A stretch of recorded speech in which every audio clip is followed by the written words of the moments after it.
بسم اللہ الرحمن الرحیم اللہم صلی علی سیدنا و مولانا محمد وعلی آلہ واصحابہ وبارک وسلم صلاۃ والسلام علیکہ یا سیدی یا رسول اللہ وعلی آلہ واصحابہ یا حبیب اللہ۔ حضرات گرامی قدر، جب لوگوں کو آپ دعوت دین پیش کریں، اس کا حکم یہ ہے کہ حکمت کے ذریعے لوگوں کو دعوت دیں، لوگوں کے سامنے ان کی عقل اور ضرورت کے مطابق دین کو پیش کیا جائے، اور ویسے بھی دین کو حکمت کے ساتھ ہی اللہ نے بیان کیا ہے، اور حکمت کے ساتھ ہی دین کو لوگوں کے سامنے بیان کرنے کا حکم ارشاد فرمایا ہے۔ حکمت کے ذریعے جب آپ لوگوں کے سامنے دین کو پیش کریں گے تو یقیناً زیادہ سے زیادہ لوگ دین کے قریب آئیں گے۔ نبی کریم صلی اللہ علیہ وسلم نے بھی حکمت کے ساتھ ہی اللہ کے دین کو لوگوں کے سامنے پیش کیا۔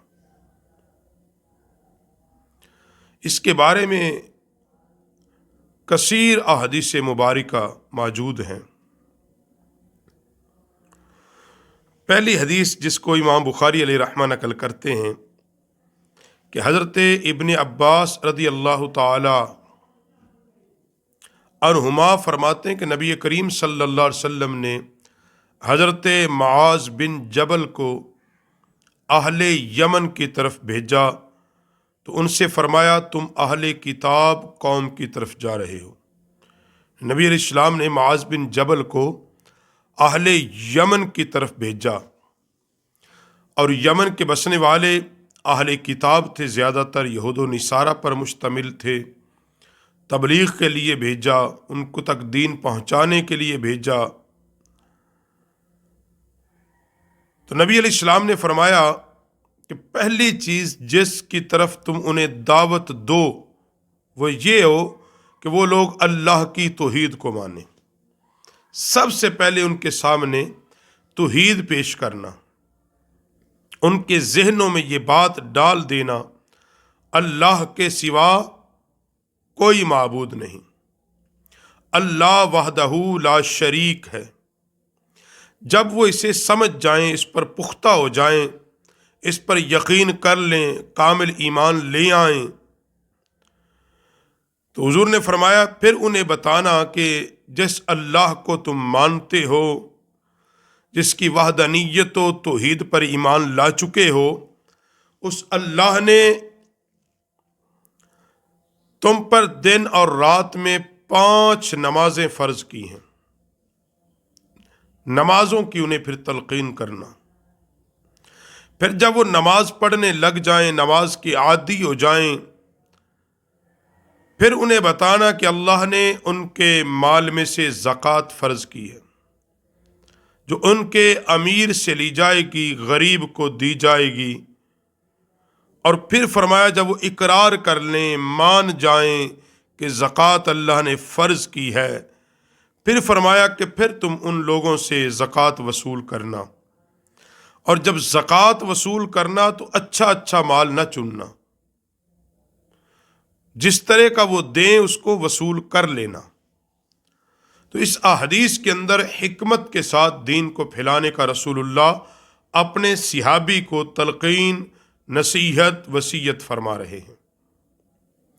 کسی کو جب دین کے قریب لانا ہے تو پہلے اس کے دل میں، اس کے دل و دماغ میں یہ بات ڈالنی پڑے گی کہ تو اللہ کا بندہ ہے۔ پھر اگلی بات ڈالنی پڑے گی کہ اللہ حکم الحاکمین ہے، تو اس کا بندہ ہے، اب اس کے کچھ احکام ہیں جن پر تجھے عمل کرنا ہوگا۔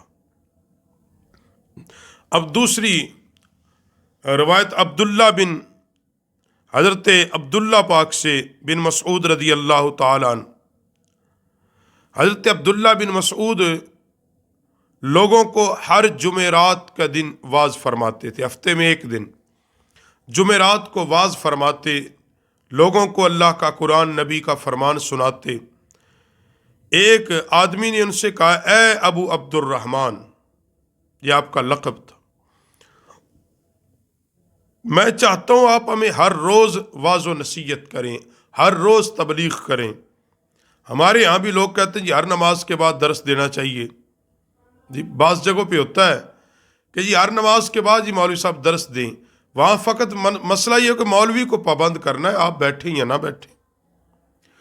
مگر یہ حدیث پاک حضرت عبداللہ بن مسعود لوگوں کو ہر جمعرات کو واعظ و نصیحت کرتے۔ ایک آدمی نے کہا حضور ہمیں ہر روز واعظ و نصیحت کریں۔ فرمایا میرے لیے اس میں رکاوٹ یہ ہے کہ میں نہیں چاہتا کہ آپ لوگوں کو بیدار کر دوں، مجھے تو کوئی نہیں، میں تو ہر روز دے دوں گا، مگر آپ بیدار ہو جائیں گے، آپ نفرت کریں گے، آپ تھک جائیں گے، اکتا جائیں گے، پھر آپ کہیں گے یہ ہر روز ہی ہمیں بٹھا لیتے ہیں۔ اور میں تمہیں کبھی کبھی واعظ کرتا ہوں جس طرح میں نے نبی علیہ السلام کو واعظ فرماتے ہوئے سنا ہے کہ آقا علیہ الصلوۃ والسلام بھی کبھی کبھی واعظ فرماتے ہمارے اکتا جانے کے خدشے سے، یعنی حضور علیہ السلام چاہتے تو ہر روز فرماتے، مگر نبی علیہ الصلوۃ والسلام اس خدشے سے کہ یہ لوگ اکتا نہ جائیں، کیونکہ لوگوں نے کام کاج پہ بھی جانا ہوتا ہے۔ اب آپ ہر روز ہر نماز کے بعد بٹھا لیں تو لوگ تو نماز پڑھنے آئے تھے، اب زبردستی وہ ایک دن بیٹھیں گے، 2 دن، پھر وہ کہیں گے حضرت کچھ حیا کریں۔ تو اسی لیے واعظ ہفتے میں ایک دن متعین کر لینا یہ نبی علیہ السلام کی سنت ہے۔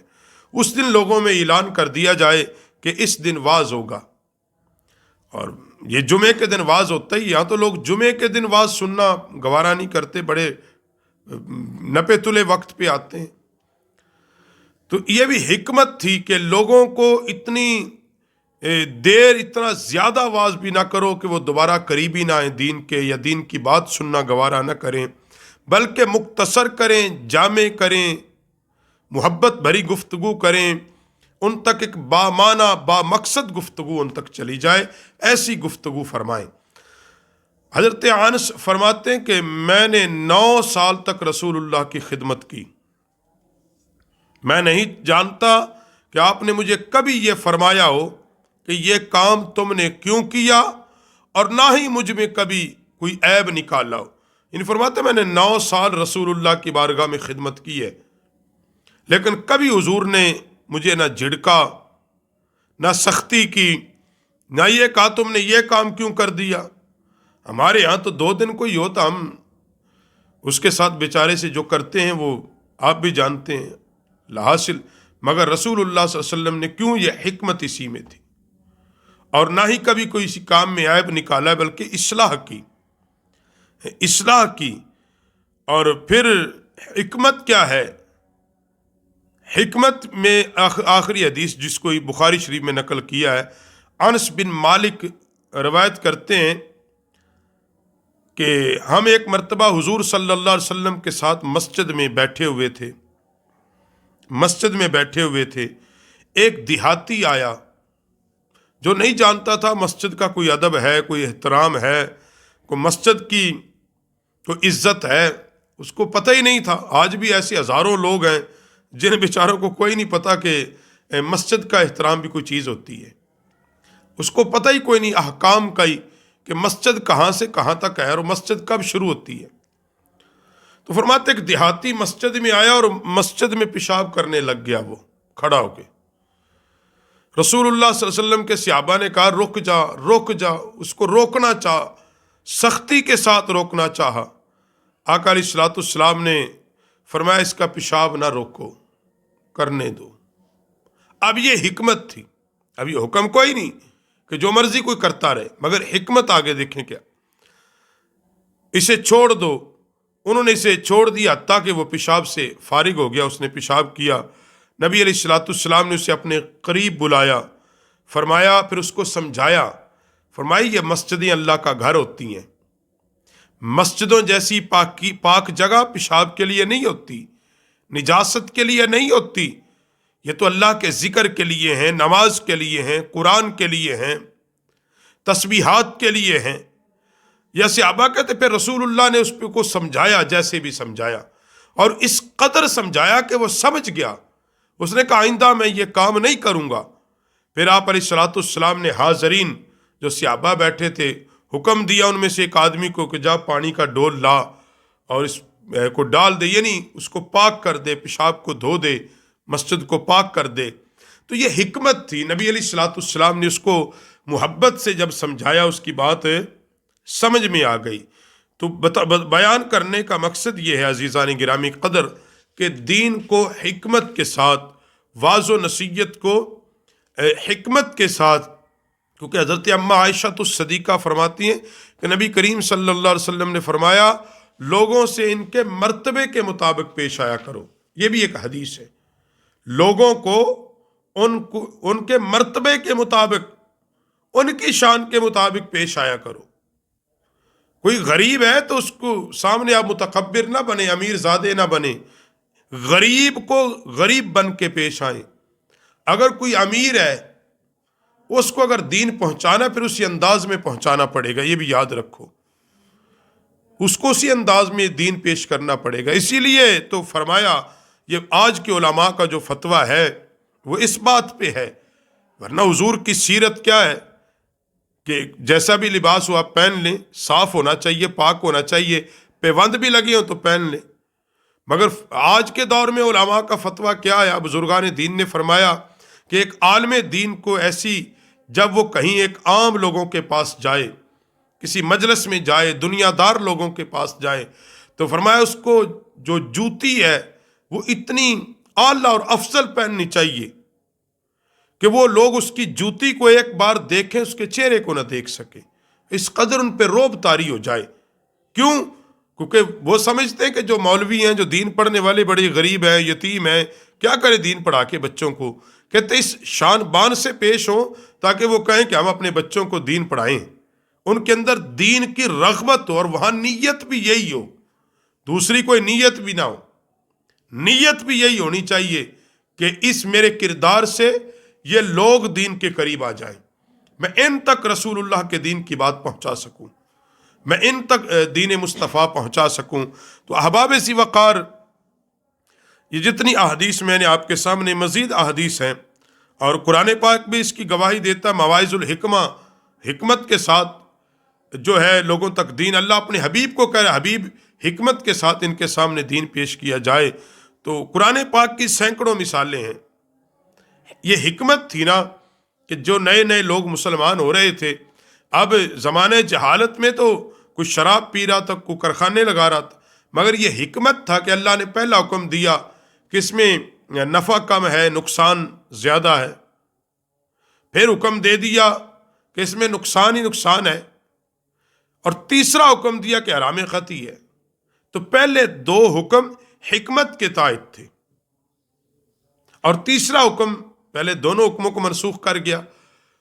تو یہ بات اسی طرح آپ زنا کے معاملے میں آپ قرآن پاک میں پڑھے تو پہلا حکم تو یہ آیا تھا کہ کوئی ایسی بدکارہ عورت بدکاری کرے تو اس کو قید کر دو حتیٰ کہ وہ توبہ کر لے. یہ پہلا حکم تھا. مگر جب بعد میں سورۃ النور میں آ گیا کہ فرمایا زانی مرد اور زانی عورت ان کو سنسار کیا جائے، کوڑے مارے جائے، رجم کیا جائے، تو وہ پہلا حکم تو حکمت کے ساتھ تھا نا. تو بات کرنے کا مقصد دین سارے کا سارا حکمت کا نام ہے، دانائی کا نام ہے. لوگوں کو اس انداز میں دین پیش کریں کہ وہ دین کے قریب آئیں، نہ کہ اس طرح کے لوگ بدزن ہو جائیں، متنفر ہو جائیں اور لوگ کہیں کہ اگر دین اس کا نام ہے تو ہم اس کے قریب نہیں جائیں گے. تو اللہ رب العالمین ہمیں حکمت کے ساتھ اسلام اور دین کی تبلیغ کرنے کی توفیق بخشے.